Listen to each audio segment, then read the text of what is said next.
Most, if not all of us, are probably familiar with the concept of a resume. You might not have one currently, but you probably at least have heard of it.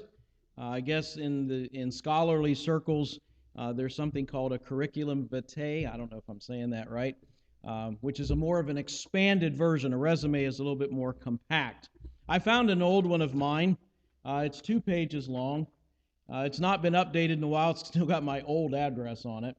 But a resume will list your educational background, your work experience, whatever skills that you might have that would be useful in the job you're applying for. It's usually something that is brought to a prospective employer and in hopes of getting a job. Tonight I want to look at another resume that one is very different than what we would probably give to a prospective employer today. Going back to the first century in the city of Corinth, there was an absence of strong leadership within the church. Paul had left. He had planted the church there. Apollos was a very fine preacher. He was no longer on the scene. And in this vacuum, there came in a group of false teachers. They were promoting themselves, and they came in looking better than Paul did, preaching better than Paul did, touting impressive credentials that Paul didn't appear to have. And as a result, we saw in our last message, in the first half of 1 Corinthians 11, Paul had to kind of dust off his credentials, brush off his resume a little bit, and say, look, these guys are no better than me. I can stand toe-to-toe with them in all these things that you think are important. But you can tell that it was something very difficult for Paul to do. He was uncomfortable with doing this because he never made it a point to display fancy rhetorical footwork. He wasn't one to emphasize his resume to his hearers. He didn't hang his diplomas on the wall behind him or drop names of famous people that he knew or had studied under. So what we have in this last half of 2 Corinthians 11 is what I'm calling a reverse resume. It's far removed from anything you would consider today. It's nothing that a prospective employer would receive today. Because when we provide a resume, we tend to pick up the things that are going to look good in the eyes of our prospective employer. Paul seems to go out of his way to pick out the things that make him look bad. Those things that we would probably never include in a resume for ourselves. So let's begin in chapter 11, verses 16 through 21, where Paul refers to the boasting of the world. He says, I repeat, let no one take me for a fool, but if you do, then receive me just as you would a fool, so that I may do a little boasting. In this self-confident boasting, I am not talking as the Lord would, but as a fool.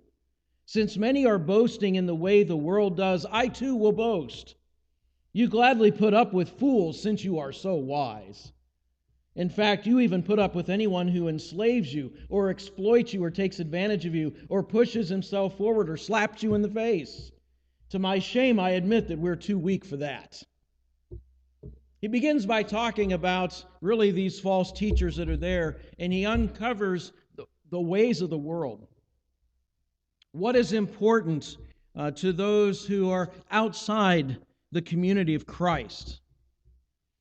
Now, it's easy to misinterpret these verses unless we realize that Paul's pen is dripping with sarcasm as he writes.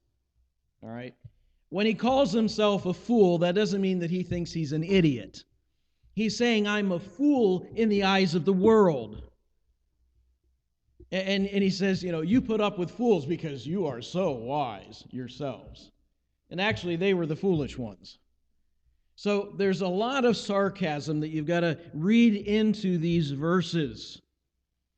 Paul doesn't want to be thought of as a fool, but he figures if that's the only way you're going to listen, then I'll play the part for a little bit. He seems to be saying, since boasting is the in thing with you, then I'll boast. He may have had in mind the principle of Proverbs 26:5 that says, answer a fool according to his folly, or he will be wise in his own eyes. So here's a place where Paul says, all right, if that's what they're going to do, I'm going to do it a little bit as well, but I'm going to make a point. And what we see is that Paul does not actually do as his opponents were doing. He does the opposite. And in doing the opposite, he is showing not that he is comparing himself with them, he's actually contrasting himself. Here's where I'm different, and it's in these differences that you'll see I'm for real and they're fake. So he's setting the stage here. Now again, you can tell this goes entirely against the grain with Paul to defend himself by praising himself. He is just not one to brag on himself. He could barely tolerate the uncomfortable position that they had put him in. I mean, he could write page after page in his letters about Jesus, about his saving work, about the way to live, even manuals for ministry. But to talk about himself was something that he just didn't like to do. I think if Paul would write a resume today, he'd probably leave out so much about himself that he'd never get a job. Now, why is this? Why is it wrong to let people know about your accomplishments and your abilities? And I would say that it's not wrong where you are, trying to get a job and this is what's expected of you. But notice what verse 17 says. Paul says, I'm not doing this as the Lord would. And if you go back in the Gospels and you read through the life of Christ, the teaching of Christ, you'll notice he was never one to brag. And if anybody who ever lived had the right to brag, it was Jesus, Hey, see all this? I created it. I was around when all of this began. In fact, I created you. If I wanted to, I could just turn you off and you'd be dead. Yeah. All of these things are true about Jesus. He was God in the flesh. He had almighty power within him, and he never bragged about it. He never used it to his own personal advantage. I think this is what Paul meant in Philippians when he said he did not think equality with God was something to be grasped. Jesus was not one to throw his weight around, so to speak. And Paul is saying, that's the way of Jesus, and I want to be like him. I don't want to be like the world. But just because this is the way you listen, this is what you expect, I'm going to play your game. I'm going to play along. But we're going to see later on that he just turns everything on its head. He doesn't give them what they expect. Now again, the biting sarcasm in Paul's remarks is unmistakable. Having begged their indulgence, he says, just put up with me a little bit. Put up with this foolishness just a bit. And then he turns around and he says, you put up with their foolishness all the time. In fact, he says, you put up with these false and deceitful teachers, these foolish people. That word there denotes a lack of sense or reason. They had an exaggerated opinion of themselves. And they were even, what we would say today in our terms, they were abusive in exercising their authority. Did you notice the way that Paul put that in verse 20? You'll even put up with anyone who enslaves you, exploits you, takes advantage of you, pushes himself forward, or slaps you in the face. Now, I'm not suggesting that they were physically doing that to the people. He's talking about emotionally and spiritually. They were overbearing. When they would preach, they'd make sure everybody felt a ton of guilt, and then they wouldn't do anything to tell them how to get rid of it. They wanted to keep them under their spell, under their power. They wanted to keep them dependent on them. And what the Corinthians were doing at this time as a church, they were in an abusive relationship with their leadership. These false teachers were taking advantage of them. They were abusing them. They were figuratively slapping them in the face. And the Corinthians were putting up with it. And Paul says, you're going to put up with that, but you won't accept me. Really? I love how he ends that paragraph. After saying that about the false teachers, he says, to my shame, I admit we were too weak for that. Sorry to say, I don't stoop to those levels. Again, you catch the sarcasm here. Paul is saying, I'm not strong enough to abuse you, spiritually and emotionally speaking.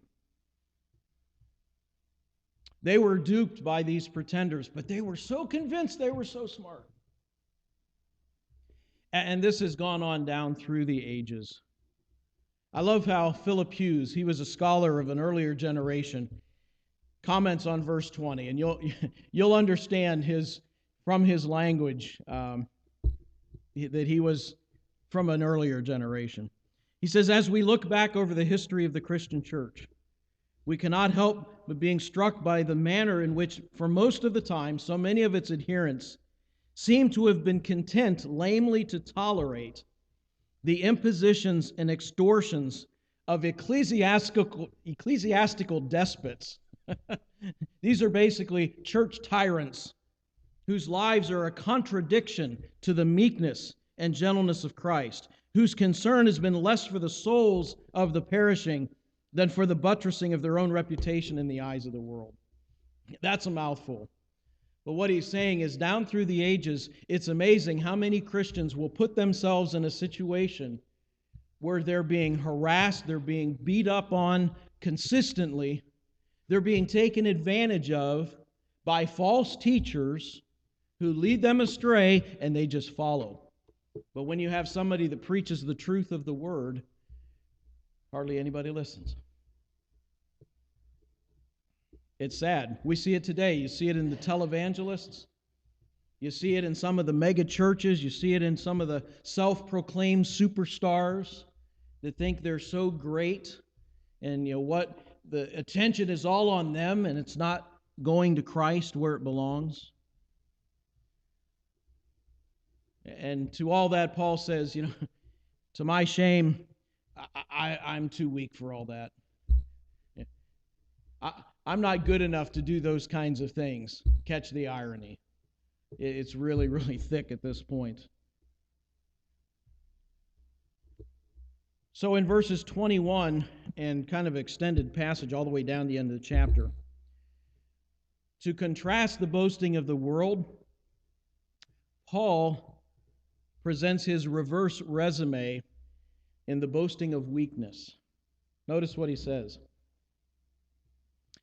What anyone else dares to boast about, I'm speaking as a fool, I also dare to boast about. Are they Hebrews? So am I. Are they Israelites? So am I. Are they Abraham's descendants? So am I. Are they servants of Christ? I'm out of my mind to talk like this. I am more. So here he says, I'm equal to them in my heritage. They may have questioned whether he was really Jewish since he was born in Tarsus of Cilicia. So he says, hey, I am just as Jewish as they claim to be. And they probably were Jewish. These are probably Jewish teachers who were coming in and trying to lead the people astray. So he says, I'm just as much of an Israelite as any of them. And then he says, are they servants of Christ? I am more. Okay? Now, at this point, we would probably expect Paul to say something like this. I've established more churches. I've preached the gospel in more lands and to more ethnic groups. I've traveled more miles. I've won more converts. I've written more books. I've raised more money. I've dominated more councils. I've walked with God more fervently and seen more visions. I've commanded greater crowds and performed the most spectacular of miracles. That's what we would expect him to say if he was giving a resume like we're used to. He would show all of his accomplishments, all of the things that he had been able to do. And that's not what he says at all. to prove that he was actually a minister of Christ, notice the things he mentions. I have worked more harder, been in prison more frequently, been flogged more severely, been exposed to death again and again. 5 times I received from the Jews the 40 lashes minus 1. 3 times I was beaten with rods. Once I was stoned. 3 times I was shipwrecked. I spent a night and a day in the open sea. I've been constantly on the move.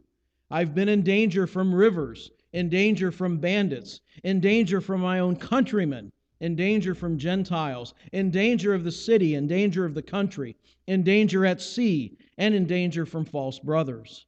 I have labored and toiled and have often gone without sleep. I have known hunger and thirst and have often gone without food. I've been cold and naked. Besides everything else, I face daily the pressure of the concern for all the churches. Who is weak and I do not feel weak? Who is led into sin and I do not inwardly burn? If I must boast, I will boast of the things that show my weakness. The God and Father of the Lord Jesus, who is to be praised forever, knows that I'm not lying. In Damascus, the governor under King Aretas had the city of Damascus guarded in order to arrest me, but I was lowered in a basket from a window in the wall and slipped through their hands. How's that for an impressive list? Here on his resume, instead of listing his educational background, he gives them a rap sheet. How many times he had been in jail. Now, how many of us are going to put that on our resume, right? That's really going to impress a prospective employer. How many times he had been publicly punished. And I realize that in our day and age, in our culture, that doesn't happen. It still happens elsewhere in the world today, but it doesn't happen here. But he talks about being flogged by the Jews. This would have been in their synagogues, and it would have been done with a leather strap, in which they would have been given 39 lashes. That was according to the old Mosaic law. The Mosaic law said no more than 40, so they would always stop at 39 in case they miscounted. Wasn't that nice of them? Then he says, I was beaten with rods. This was a Gentile punishment. Think in some lands today where they have caning. That's what it was like. These were not this wasn't the switch that, your mom would say, go cut a switch. Yeah. No, these were more like dowel rods that were used to just pummel a person. And in both cases, they were usually stripped naked. So it was humiliating as well as agonizing. He had faced this multiple times. It says he was stoned. That doesn't mean he was at Woodstock. This is literally being stoned. And that's actually recorded in the book of Acts. It happened in the city of Lystra. They stoned him. They thought he was dead. And if they had paid attention and done it right, he would have been. Or maybe he was dead and God brought him back. We're not told. I've got a feeling that may have been the time in the next chapter we're going to get to where he had these visions of going to heaven. It may have happened at that moment where he was so close to death. He was shipwrecked.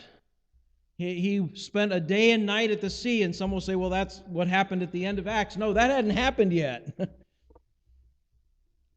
So there was a lot that happened in the life of Paul that we don't even read about in the book of Acts. He's constantly on the move. What he didn't say is he'd been run out of town many times. Think of Philippi and Thessalonica, where he was told to leave. Run out on a rail, we would say today. Now, these are things that would not impress most people. These aren't the highlights. These aren't the victories. This isn't the guy on television with Lear jets and a mansion saying that you ought to live like a child of the king. This is a true servant of Jesus Christ. Exactly the opposite of what the Corinthians would have thought in that day, and probably the opposite of what we would think in our day. We want to see someone who's got impressive records. We want to see people that have brought dozens, if not hundreds of people to Christ. Those who have built churches, those who have, are best-selling authors, and all of these things that impress us. They don't necessarily impress God. And it's not necessarily a reflection of Christ. You know what is a reflection of Christ? Being rejected, being mistreated, being persecuted. That's actually what happened to Christ. I saw a statement this last week online. I thought it was very profound. If people hate you because of Jesus, that's normal. If people hate Jesus because of you, something's seriously wrong. But we have an issue with that first statement. We think if people hate us because of Jesus, we're doing something wrong. What am I doing wrong? What do I have to do to get people to come? What do I have to do to get people to like me? If you follow Jesus, it's not always going to be the outcome. In fact, Jesus warned us about that. And that's why I think at the very beginning of this passage, Paul says, "Are they servants of Christ? I am more." And then he goes on to prove it by how much he suffered. Jesus told his followers in Matthew 24:9, "Then you will be handed over and persecuted and be put to death, and you will be hated by all nations." Why? Because of me. In John 15, verse 18, he says, "If the world hates you, keep in mind that it hated me first. If you belong to the world, it would love you as its own. As it is, you don't belong to the world, but I have chosen you out of this world. That's why the world hates you. Remember the words I spoke to you, no servant is greater than his master. If they persecuted me, they're going to persecute you." And then in John 16:2, he warned, "They will put you out of the synagogue. In fact, a time is coming when anyone who kills you will think he's offering a service to God." And then in verse 33, he concludes, "I've told you these things so that in me you may have peace. In this world you will have trouble." Notice the definite nature of that. Not you might have trouble. It may happen. You will. You will have trouble if you follow me. But, he says, "be of good cheer. I have overcome the world." And you see this throughout the book of Acts. Those early Christians were flogged in the synagogues. They were put to death. Stephen was stoned to death as the first martyr. We see later that the disciples, one by one, would lay down their lives for their testimony of Jesus. You see this throughout church history. I know it's a very, very old book, but there's a book called Fox's Book of Martyrs.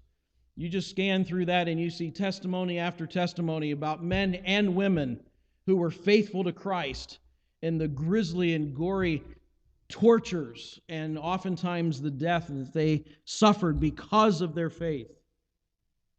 I've been told that there were more people killed for their faith in Christ in the 20th century than in the previous 19 combined. It's happening today. The world does not love us. The world does not applaud us. The world does not celebrate us when we serve Christ. So it makes you think, with some of these that the world loves and that the world thinks are great, might there be a problem? Now, I'm not saying we should be obnoxious so that people will not like us. That's not the point. Jesus said you're blessed if you're persecuted for righteousness' sake, not stupidity's sake. Okay? Don't go out and try to make people not like you. Live for Jesus and you won't have to try. But I wonder sometimes, even in my own life, if my life is so easy because I'm not really living enough for Jesus. I wonder if the reason that I don't have this kind of opposition in my life is because I'm not really a threat to the devil, and so he's not worried about me. Paul was always a target of the devil because he was always a threat to the devil's agenda. Are we? When we wake up in the morning, does Satan say, uh-oh, they're up again? Or does he say, whatever? Are we really a threat to the devil? Are we really a threat to the world? Paul was, and that's why he suffered the way he did, just like his master. How do you see Christ-likeness in Paul the most? In the way he suffered. And that's why he's putting this forward. This is why I am more a servant of Christ than these imposters who are trying to impress you with their strengths and their accomplishments and their abilities, and they're taking advantage of you and virtually abusing you for their own good. I am more of a servant of Christ than them, and you can see it in my suffering, in my weakness.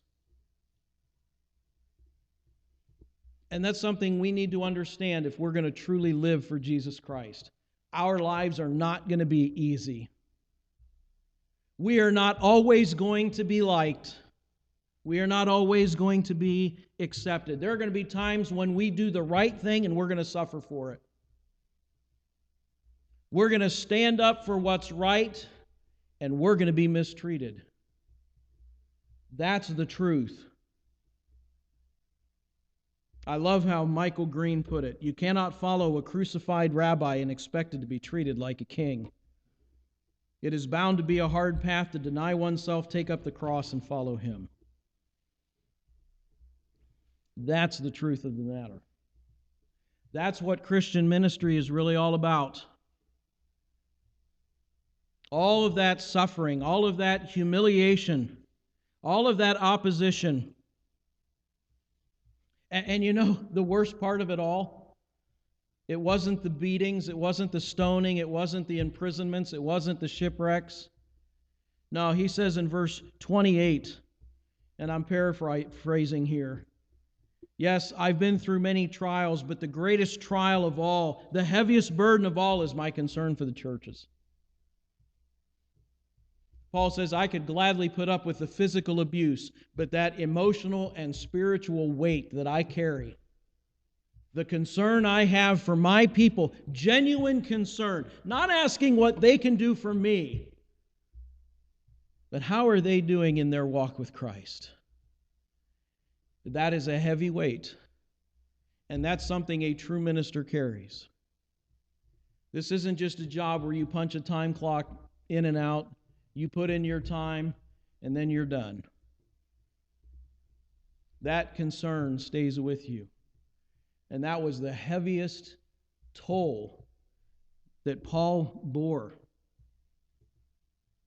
It was constant, whereas some of these external stresses and pressures were temporary. You can take a beating, but then it's going to be done. But that concern, that burden for your people is constant. It's always there. You know, Paul was not some mere professional running a superb organization from the comfort of a well-appointed air-conditioned office. He was a shepherd who was very much in tune with the needs of even the least brother for whom Christ died. That one who is put their faith in Christ, but they're struggling. They might be struggling with addictions. They might be struggling in their circumstances. They might have just a sin that they're having a hard time overcoming. Maybe their lives are caught up in fear. Whatever it might be, a true shepherd knows and carries that weight with them. And that was something that Paul was experiencing.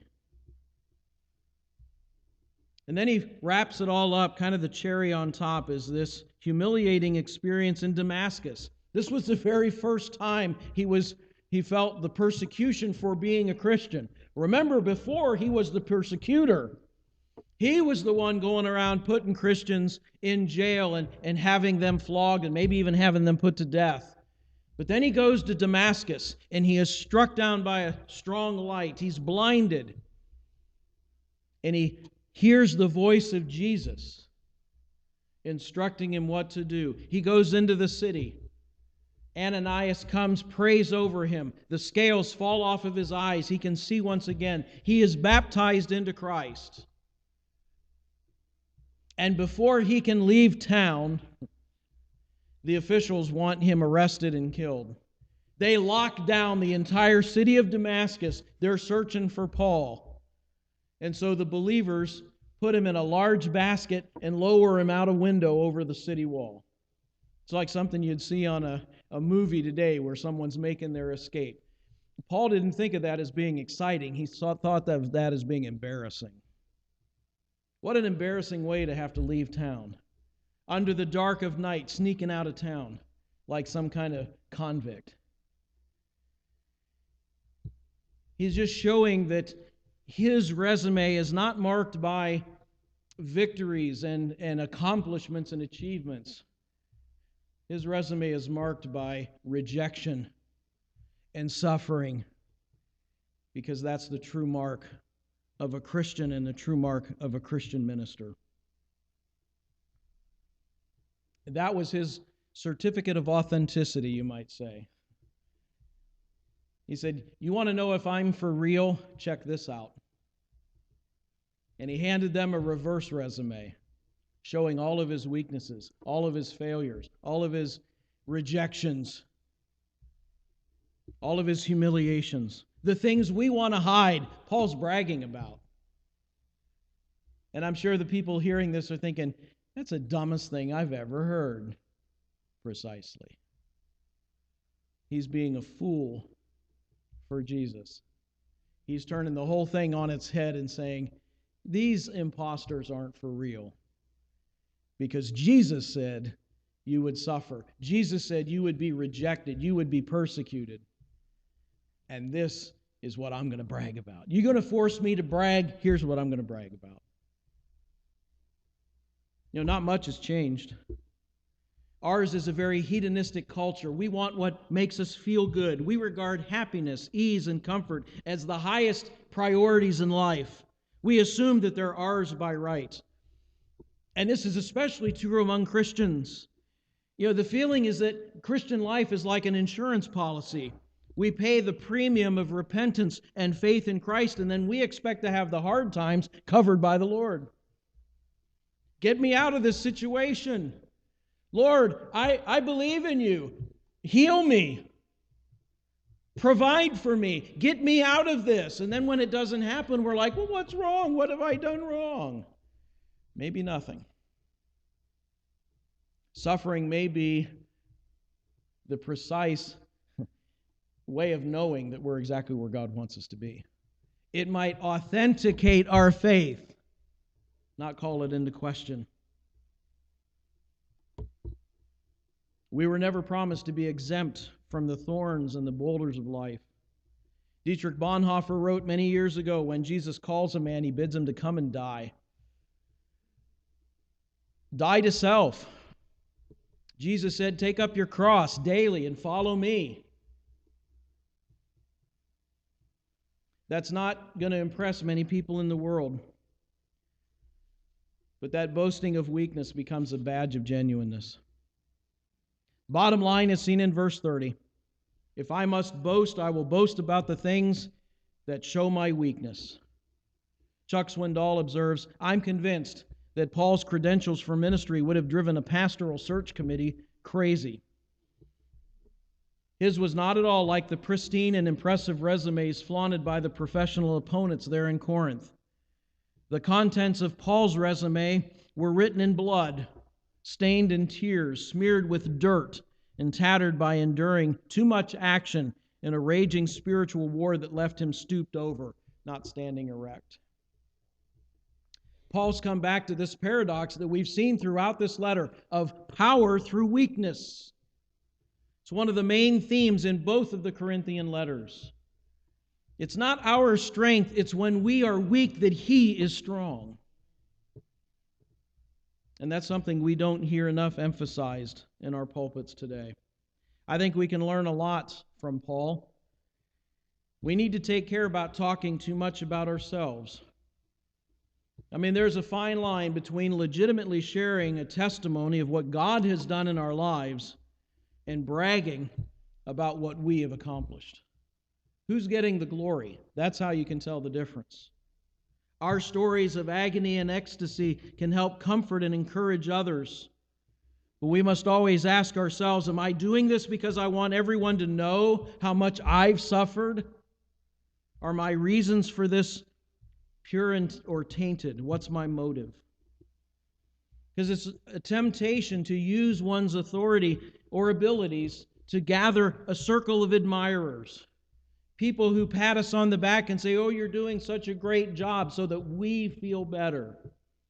And at that point, we're not serving Christ, we're serving ourselves. We've got to be careful that we're not on some kind of sanctified ego trip. We must always remember that the word minister actually means servant. Not that people serve me, but that I serve you. That's the proper perspective in ministry. Too often today we find it easier to interpret the gospel in terms of our culture rather than interpreting the culture by the gospel. We need to be wary that we don't become too much Americanized in our view of following Christ. Because in America, it's all about success. It's all about putting yourself forward. It's always about impressing others, relying on yourself. Totally opposite of what the gospel of Christ is. We're to rely on Him. We're to magnify and glorify Him, even if that means through our own weakness and suffering. God never said the journey would be easy, but He did say the arrival would be worthwhile. Remember this, God may not do what we want, but He will do what is right, and He'll do what is best. Trust Him. He'll get us home, and then all the trials that we've been through are going to be worth it all. Would you bow with me as we close in prayer? Once again, Heavenly Father, we're confronted with the example of a man who was able to be used mightily by you, and yet was broken, crushed, bruised. Someone who faced suffering that we can't even begin to imagine. Things we have never come close to experiencing. And yet, He could do it all without complaint. He saw it rather as His certificate of authenticity, because He suffered for you.